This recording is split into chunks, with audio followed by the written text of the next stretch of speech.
Greetings my fellow muchachos. It's yours truly, the almighty mech analyzer Microsoft Sam, and welcome to my very first episode of what will be known as Microsoft Sam discusses BattleTech. In this series, we will be covering a wide array of combat assets that make up the entire setting of the vast and ever-evolving BattleTech universe, whether let it be BattleMechs, the main stars themselves, combat vehicles, battle armors, aerospace fighters, dropships, jump ships and all. But let's not get ahead of ourselves. Like I promised in my last announcement, where I cover the general overview of the BattleTech setting, I will be establishing a format to any BattleMech I cover, wherever it's applicable, which includes tech specs, backstory, armaments, variants, and, just for the fun of it, one or more configs I'll come up with, but that depends on whether or not the mech in question is available in MechWarrior Online. Do not waste any more time, I'll proceed in with the very first mech in the series we'll cover. The first mech we'll be covering for this series is perhaps the most well-known scouting platform that's been in use by the Inner Sphere for centuries, and its ubiquity stems from being produced in very large numbers. That lot I'm referring to is the Locust, and there's so much lore to this that we might be here all day talking about this platform. First off, tech specs. This little guy is a light mech of Inner Sphere origin, massing at 20 tons. Its top speed is 129 kilometers per hour, or a little over 80 miles per hour. Height is somewhere in the 7 to 9 meter range. Year introduced is $24.99, and the estimated cost of production is over 1.5 million C-bills. This means, in dollars, you'll be paying as much money as you would in an expensive supercar, but I digress. Now for some backstory, and please keep in mind all of this is taken from Zarna.net. The Locust was one of the most common BattleMechs in existence, having been in continuous production since the design was first introduced by Bergen Industries in $24.99. One of the smallest mechs ever built, the Locust was designed exclusively for reconnaissance and quick-strike missions, using its then phenomenal speed to outrun most enemies. In a situation where it was unable to outrun its enemies, the mech did have a light array of weapons with which to defend itself, but the Locust lacked the firepower or staying power to be a true frontline combatant, and as a result, few mech warriors enjoyed piloting Locusts. Within its weight class, the Locust was considered an excellent mech, overshadowed, as a scout only, by designs which mounted jump jets. Often, when a Locust engaged in combat, it was as a holding action, until reinforcements could arrive, although when operating in groups of 3 they could swarm lone enemy mechs that were separated from friendly support. Bergen Industries built Locusts from 8 different factories and supplied the Star League and its member states right through to the American Civil War. During the Succession Wars, the number of manufacturers increased and the design was being built in nearly a dozen factories, including ones in the periphery.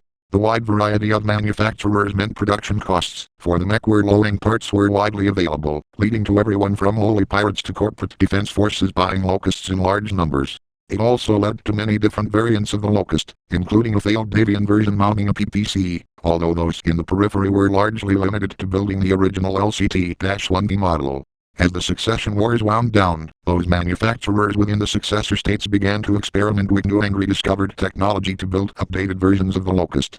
The Capellan Confederation in particular modified the Ayers facility to build the LCT-1L variant of the Locust with a version of the triple-strength monomer that wouldn't catch on fire. Other updated variants, including the LCT-3D, LCT-3M, and LCT-3S, were introduced just in time to take part in the clan invasion.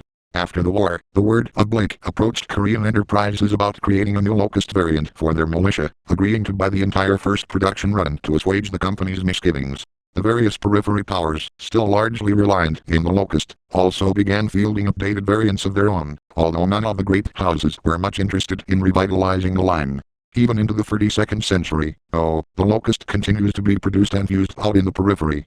This actually means the Locust happens to be one of the most produced BattleMechs for centuries, so much so that parts for this platform are readily available, and is among one of the most commonly used scouting platforms by the great houses and the periphery. Though its armor and light weapons are insufficient against other mechs that are even in the same weight class as it performs very well in mowing down infantry and armored vehicles, opening up a segue into the next segment of this video, its armaments and equipment. The main weapon of the LCT-1B Locust was a single Martel medium laser mounted in the center torso. Backing this up were 2 Sperry Browning machine guns, which effectively deterred infantry attacks against the Locust's vulnerable legs. These were located in either arm and fed by a 1-ton ammo bin located in the center torso. Lacking hand actuators, the Locust was vulnerable to other mechs when engaging in close combat. The primary asset of the Locust was its speed, using a 160 rated fusion engine to attain a cruising speed of 86.4 km per hour, 53.6 miles per hour, and top speed of 129.6 km per hour, 80.5 miles per hour. This speed is necessary for the mech's survival, since 4 tons of armor means the Locust can be quickly crippled or destroyed by direct hits. The standard engine-mounted 10 heat sinks are sufficient in most cases, although those variants which mount more energy weapons can suffer. That brings us to the second to last segment, its myriad of variants. Since there's so many of them, I'll only be covering the most important ones, just to save some time. The LCT-1A. Developed by Bergen in response to Capellan requests for a Locust with greater punch and lower munition consumption, as the first succession war shifted to lower level rating, the LCT-1A Locust was introduced in 2811. Among the least produced variants, the Energy Locust carried an entirely laser-based weapons assortment, with two Martel medium lasers and two Magna small lasers mounted in the arms. This choice allowed Capellan mech warriors to overcome the mech's limited firing arc by flipping its weaponry between forward and rearward arcs at will. The LCT-1L. The LCT-1L Locust was an attempt to allow the mech to operate at even higher speeds by adding triple strength armor to the design. Introduced in 3030, the weapons are identical to those in the LCT-1B, as it was a testbed for the technology by Bergen Industries Ayers plant. The LCT-1M. The LCT-1M was a long-range version of the Locust built for the Federated Suns in 2571. This variant carried two LRM-5 launchers in place of the machine guns and 1 ton of reloads, at the cost of 3 tons of armor protection. The LCT-3V. This Locust variant, introduced in 3004, was similar to the 1B, except that it carried a set of 2 medium lasers in the center torso, while retaining the arm-mounted machine guns. The additional armament comes at the cost of half a ton of machine gun ammunition and half a ton of armor protection. The LCT-3D. The 3D Locust, introduced in 3049, used Starleague technology to take the concept of the 1M further. Although it carried only 2 Magna Lungo 5 LRM-5 launchers, the engineers at BattleMechs in New Avalon upgraded the armor to ferrofibrous and the structure to Embo steel. Completely lacking in close-range weaponry, this variant was suitable for harassing the enemy at long range, then fleeing, before they could get to close. The LCT-3M.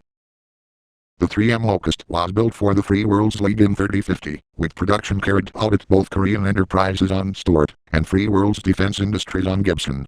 It retained the Martel medium laser, but replaced the machine guns with 4 Magna small lasers and added a Volker's parasol and a missile system in the left arm for missile defense. The armor was upgraded to Callan FWL Special Ferrofibrous with case in the left torso to protect the 1 ton of AMS ammo, and utilized a Korean to Deluxe Embo steel chassis. The electronics were also updated to a Garrett T10B communications system and a Korean CalcMaster targeting tracking system. The LCT-3S.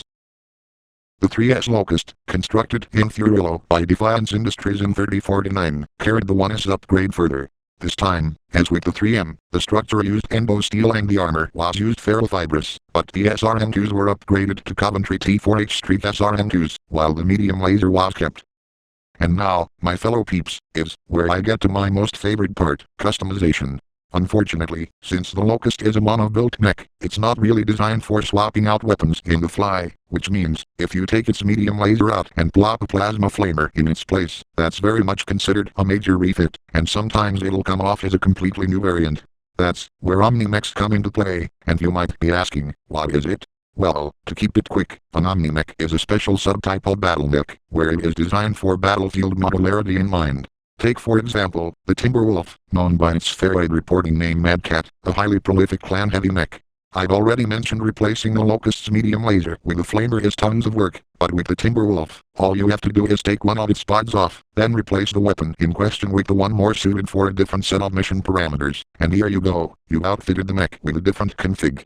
While Omnimax tech is primarily a clan thing, some later inner-sphere mechs will adopt that tech, which it can then be found in such platforms such as the Owens or the Avatar. But back to the Locust itself, the variant what I'll be proposing, the LCT-2X Microsoft is nothing really special. Being a 20-ton mech, coming up with what weapons I like to put in is quite a bit of a challenge. Replacing the medium laser, the Locust is now armed with a flamer for incinerating monsters that come in my way. Since I can't put in any real heavy hitters in the ballistics category, its machine guns have been retained, but now gain a pair of heavy machine guns. While heavy machine guns do slightly more damage than its regular cousins. That's just about it. To save weight, its structure and armor have both been upgraded to Limbo Steel and Ferrofibrous, much like the LCT-3 series of Locusts. The biggest downgrade, however, is the amount of armor it has. 2 tons of ferrofibrous armor, just to pack into extra weapons, case protected ammo included. As such, its level of protection is the exact same as the LCT-3S. This means, this Locust variant I come up with is virtually unsuited for frontline combat, and thus should only hang back, while clearing enemy infantry and starting forest fires to cover its lance's escape. Overall, this variant I made is pretty mediocre at best. While having extra machine guns is cool and all, the reduced armor, and the weight savings needed to make room for extra weapons, means compromises have to be made. Its only saving grace is its speed, which is now more advantageous due to its fusion engine being upgraded to a 170 rated model, allowing it to reach a top speed of 137.7 km per hour, or almost 92 miles per hour. Everyone knows that speed is armor, and that notion remains true for the majority of light mechs such as the Locust. Well, that's all I have time for this video. Since this is the very first BattleTech lore video I've made, I might also consider this as a pilot episode for what's to come. I'm aware that some of the info might be wrong, so you're more than welcome to fact check this video that you have been watching. I hope you guys enjoyed this very first episode of me discussing BattleTech, and tell me in the comments about what you like or dislike about this style I'm going for. And until next time, I'll see you all later. Cheerio.